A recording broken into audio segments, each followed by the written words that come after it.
Ei, vou te falar o que o Senhor manda te dizer. Está no livro de Gálatas, do Novo Testamento, para o povo de Deus e para quem não é povo de Deus, mas são todos filhos de Deus. Somos todos. Gálatas 2 e versículo 4. Isto é, por causa dos falsos irmãos, olha só, isto é, por causa dos falsos irmãos, que eles intrometem secretamente, entram escondidos, né? Entram escondidos para, né? Para que, gente? Para que esses irmãos falsos entram escondidos? Para espiar nossa liberdade que temos em Cristo Jesus, para nos porem em servidão, as quais nem ainda por uma hora nós cedemos com sugestões para que a verdade do Evangelho permaneça entre vós. Esta é a palavra do Senhor, né? Por que que o Senhor nos diz isso? Porque há muitos que são verdadeiramente irmãos, mas não são verdadeiramente fiéis. São irmãos congregantes, mas são infiéis à igreja e aos seus próprios irmãos que congregam juntamente com si, né?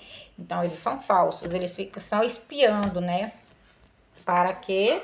Para nos pôr em servidão, porque tudo que eles verem dentro da igreja, eles vão falar mal da gente.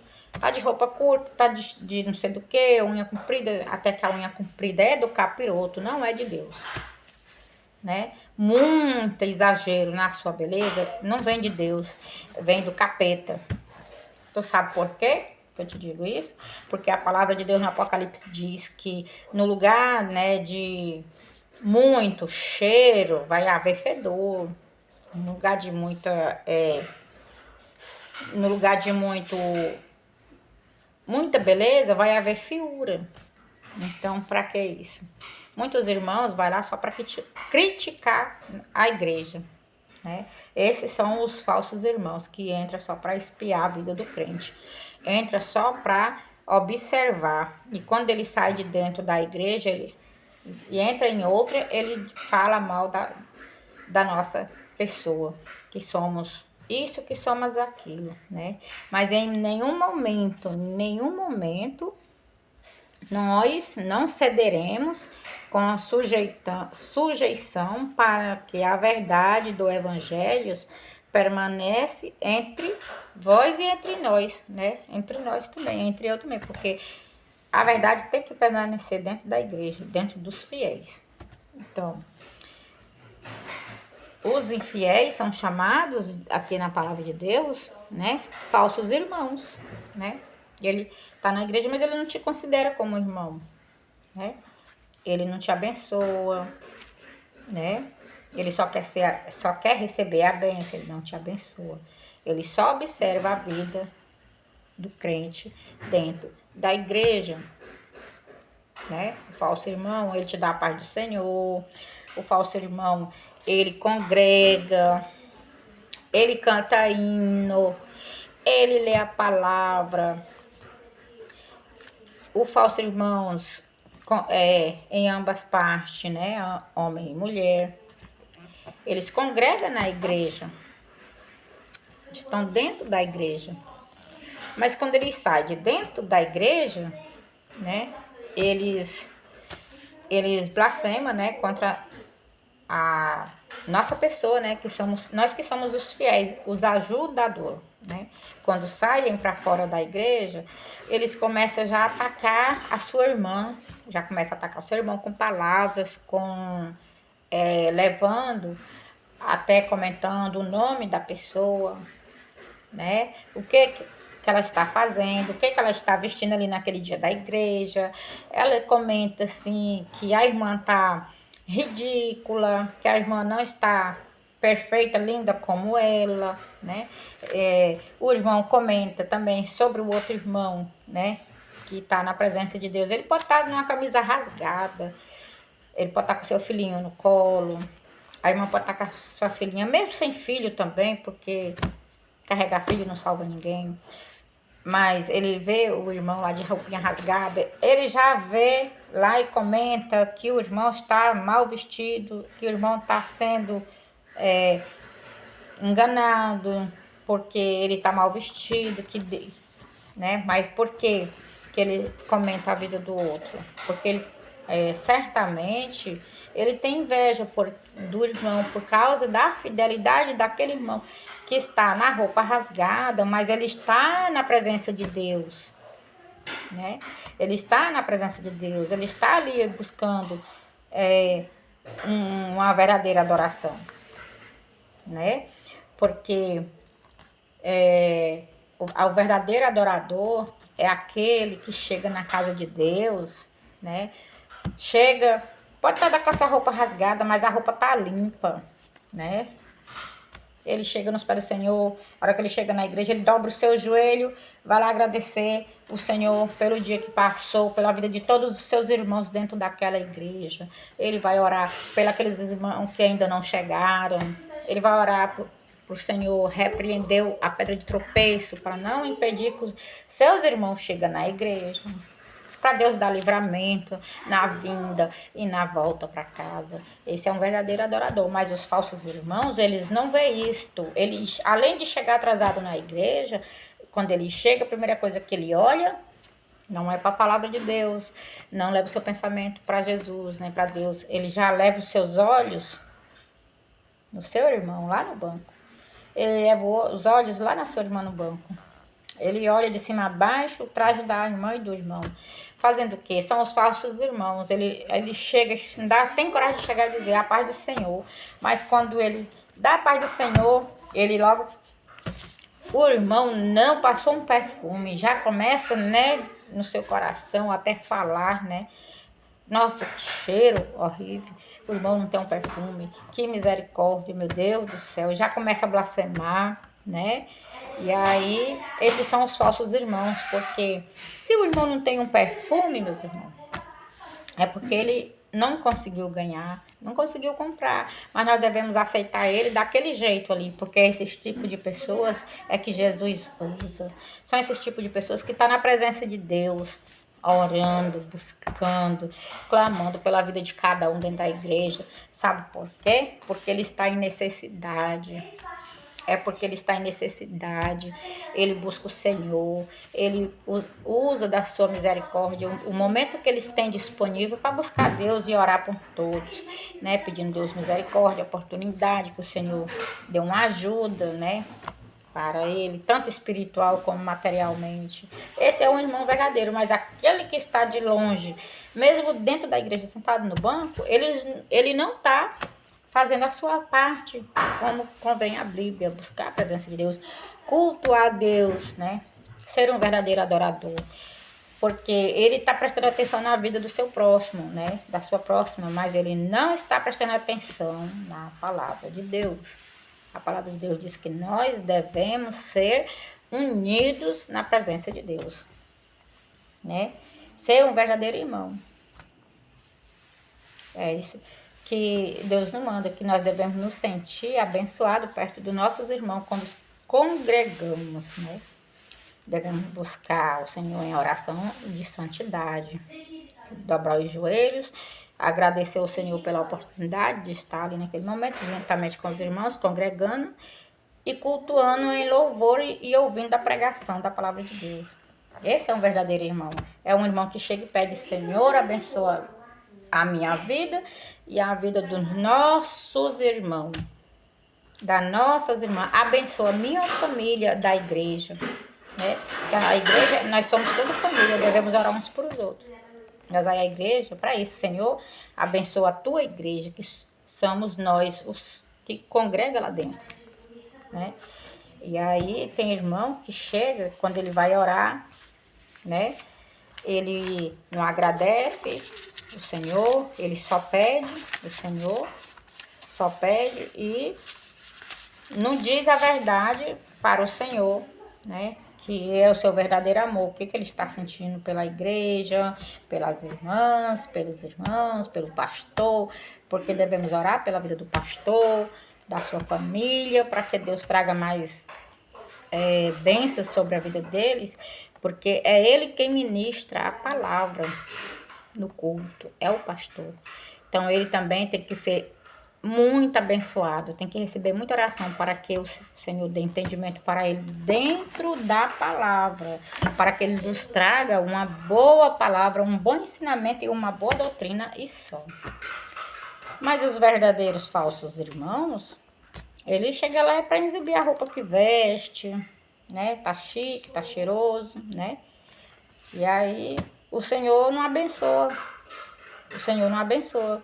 Quando está assim, o Senhor não abençoa. A igreja continua, né? Debaixo de muitas vaidades, né? Continua debaixo da avareza, né? Onde o irmão só busca a exibir, né? As suas vestes, o seu perfume, seu calçado, seu carro do ano. Ele só exibe, vai à igreja para ser exibido. Quem dá mais, às vezes ele quer dar mais o dízimo, quer dar mais a oferta, mas ele não quer ser um verdadeiro adorador. Ele só quer mostrar ali na presença que ele pode, que ele está fazendo certo, né? Entregando só o dízimo e a oferta. E o Senhor também assim não se agrada, porque as nossas obras sem a fé, ela é morta. As nossas obras não é contada no livro da vida. Você pode dar oferta todos os dias. Você pode pagar o dízimo todos os meses, até adiantado. Mas se você não tiver fé e não agradar a Deus, as suas obras é morta. Elas são em vão. Você está dando em vão. O Senhor não conta aquela oferta e nem aquele dízimo que você deu por vaidade. Não é abençoado. Não é contado no livro das bênçãos. A sua oferta, a minha oferta, o meu dízimo, o seu dízimo não é contado por vaidade. Dá ou pagar por vaidade. Tem gente que diz, eu sou um bom pagador de dízimo. Não falha um mês. Ele fica se vangloriando. Eu sou um bom pagador de dízimo. Eu sou um bom ofertante. Mas não tem obras, as suas ofertas são mortas. O seu sacrifício é morto. Ele é em vão. Para suas obras ser recebida na presença de Deus e ser contada no livro do Senhor, no livro da vida, você tem que ter boas obras. Você precisa ter fé. Você precisa ter humildade. Você precisa ter longanimidade na sua vida. Porque a nossa fé sem as obras é morta.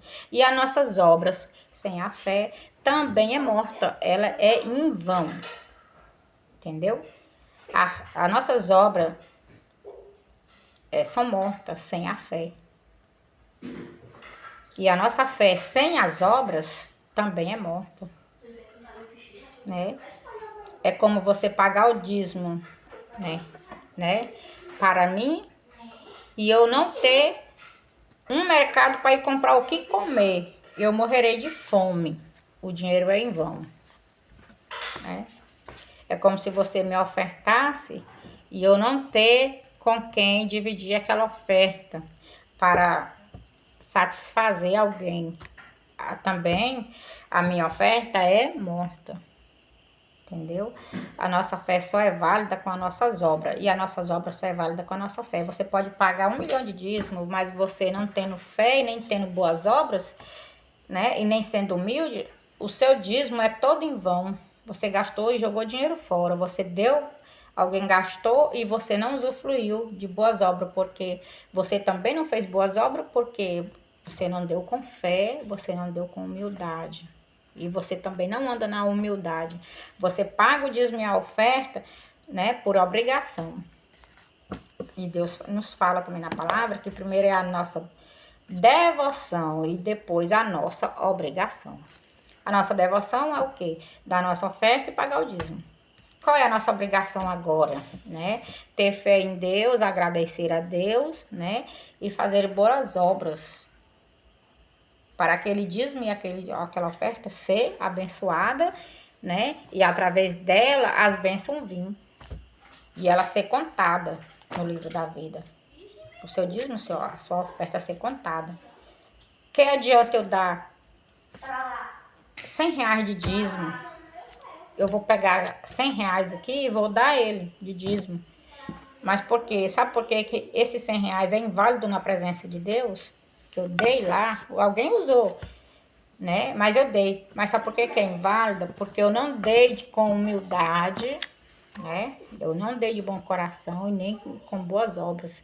Eu dei esses R$100 aqui porque no meu coração passou assim. Eu vou dar esses R$100 porque o Senhor, não foi o Senhor que me deu, mas o Senhor deixou que eu trabalhasse e sobrou R$100, eu vou dar de dízimo. Aí o que foi? Esses R$100 foi uma obra minha, mas ela vai ser inválida porque eu não dei o dízimo, não paguei o dízimo com humildade, eu dei porque sobrou. Esse dízimo não é contado. Esse dízimo não é contado na presença de Deus. O verdadeiro dízimo é aquele que você recebeu o seu salário, você já tira separado e diz, esse é de Deus. Você tira com a mão direita. Esse é de Deus. Né? A minha oferta tem que ser com a mão direita. E tem que ser com fé e com humildade. Né? E a oferta é tirada daquilo que você ganha. E quando você for entregar, entregue com a mão direita. Essa oferta é do Senhor. E tem que ser com humildade, de boa vontade, do coração. Você tem que dar, independente do que vai ser feito com esse dinheiro. Você tem que dar, com fé e com humildade no coração, para poder ser contada na presença de Deus no livro da vida. Tanto a nossa oferta como o nosso dízimo. Senão o Senhor não recebe. As nossas obras não está só no pegar e dar um prato de comida. Está na fé, né, na humildade dentro do coração. Boa vontade. Se eu der com ignorância, eu vou dar porque sobrou. O Senhor não recebe. Você jogou lá, mas o Senhor não recebe. Alguém vai gastar, mas ele não escreve no livro da vida aquele dízimo que você deu. É por isso que tem gente que fala assim, tu não paga o dízimo. Eu falo, não, eu não vou me sacrificar por um dízimo, porque eu trabalho, né, fechado para ninguém. Mas o pouquinho que eu ganho, quando eu vou para a igreja, se eu ganhar R$100, vou contar aqui pra vocês. Se eu ganhar R$100, sabe o que eu faço? A primeira coisa que me vem na minha cabeça é tirar 10% daqueles R$10. Eu vou juntando ali. Vou juntando. Hoje eu junto 10, amanhã eu junto mais 10. Se eu for 2 vezes na igreja, eu levo aqueles 20 contos e falo, eu separei para o Senhor e Ele está aqui. E quando eu chego na igreja, Senhor, tu abençoa a minha oferta, eu guardei e trouxe a tua casa, eu trouxe de coração, vou entrego. E que muitas vezes eu não peço nada em troca para Deus, mas eu entrego. Não sou boa dizimista. Eu divido meu dízimo, sabe em quantas ofertas? Se eu for 5 vezes no meio da semana na igreja, eu dou R$50 cada vez que eu vou. Gente, é incrível. Teve uma vez que eu fiquei sem mantimento na minha casa, quase. Porque eu passei o mês todo indo para a igreja. E cada vez que eu ia, eu dava R$50. Né? Teve uma vez que a minha cunhada tirou o último da carteira e entregou de oferta à igreja. Mas ela disse que sentiu no coração, falou, disse que Senhor tocou no coração dela e falou assim, dê o último que você tem na carteira. E ela foi lá e deu. Aí, nesse dia eu entendi assim, minha, não precisa tu dar tudo, às vezes tu precisa. Não, eu vou precisar, mas o Senhor me disse, eu tocou no meu coração e eu vou dar todo esse dinheiro. E ela pegou e deu. Ela só tinha R$35 na carteira, porque ela já tinha ido numa igreja uma semana antes. 3 vezes na semana ela já tinha dado não sei quanto. 200, mais 200, mais 200. E não sei mais quanto para Deus abençoar a nossa família, né? Que é ela, o meu cunhado e meu sobrinho. 2 sobrinhos, né? Ela deu o último, que já tinha, já dessa segunda semana. Ela deu o salário do marido todo. Disse, o Senhor vai abençoar e vai abrir as portas do emprego, vou dar com fé. E assim ela fez. Com 3 dias, o marido dela foi chamado para trabalhar numa firma e ficou mais de 2 anos, né? E quando saiu, recebeu um bom dinheiro ainda e comprou uma casa. Ela chorou quando entrou na casa, né? Quando ela comprou, e disse que tinha sido fruto da fé que ela teve. né? Do fruto da fé que ela teve quando ela ofertou ao Senhor. E assim ela faz quando ela vai para a igreja. E assim eu faço também, né? Aí eu chego lá e tem vezes que eu nem olho assim quanto que eu tenho na carteira, eu vou lá e puxo uma nota, se vir 50 ou 20 ou 30 ou 100, eu vou lá e pego e dou de oferta. E assim o Senhor tem me abençoado, né? E só Deus só abençoa assim, com fé e com humildade. E fazendo provação de Deus, porque o Senhor diz assim, se você fazer prova de mim, mas fazendo com fé, de coração, tudo que pedires em meu nome vos darei. E assim é assim que eu vivo. Porque o Senhor é bom, eu tenho fé, eu sou humilde e coloco em primeiro lugar o meu Deus no meu coração, né? E aí, todas as obras que eu faço para Deus, eu faço de bom coração. Antes, eu oro ao Senhor e peço uma direção. Senhor, me dá uma direção que seja, que é o mesmo que uma orientação, né? Para que a gente possa fazer as coisas do Senhor, né? De bom agrado. Fazer do agrado do Senhor. Assim, encerra esse vídeo por hoje. Né, gente? Sirva de exemplo como que se usa uma fé, né? E que o Senhor te abençoe, né? Você, gente, não vão fazer igual eu e minha cunhada fez, não, viu? Porque às vezes você não tem fé e você passa perreio. Você passa perreio, porque o Senhor também prova o coração. Faça com humildade, dê aquilo que não vai te fazer falta, mas você dê com humildade e de coração. E quando você der com a mão direita, né? Você dá com humildade. É na humildade que o Senhor trabalha. É na humildade. Você vê muitos ficando ricos, milionários, mas aquilo lá não tem obra de Deus, não. Aquilo lá não tem obra de Deus, é coisa do capeta. Sabia? Porque Deus, ele dá, mas ele dá, né, ali com sacrifício. Ele não dá nada a ninguém assim, pegando e jogando. Ele não dá. Ele estende a mão, mas ele faz assim também. Você tem que vir até ele, você tem que vir até ele, você alcançar a bênção. É assim que está escrito na palavra de Deus. É a paz do Senhor.